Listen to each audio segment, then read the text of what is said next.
Το κατάλημα βρίσκεται μέσα στο χωριό της Λίνδου, πολύ κοντά στον γραφικό κόλπο του Απόστολου Παύλου. Οι πελάτες μας είναι πελάτες που κυρίως ψάχνουν μικρά καταλύματα στα οποία οι διαπροσωπικές σχέσεις που δημιουργούνται είναι πολύ φιλικές και οικίες.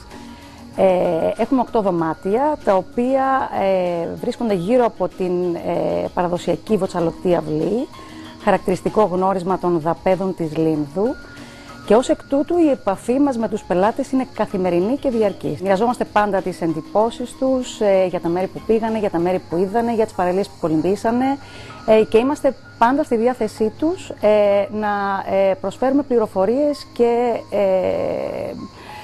να κάνουμε προτάσεις για μέρη που αξίζει να δούνε. Δίνουμε πολύ μεγάλη βάση στο πρωινό μας, φροντίζουμε να είναι με παραδοσιακά προϊόντα από τη γύρω περιοχή. Φτιάχνουμε μαρμελάδες εμείς οι ίδιοι, οι μαρμελάδες μας είναι πολύ γνωστές και αγαπητές στους πελάτες, και με αυτόν τον τρόπο φροντίζουμε να καλλιεργούμε ένα είδος φιλοξενίας, ελληνικής φιλοξενίας, που λίγο συναντάται μόνο στα μικρά αυτά καταλύματα.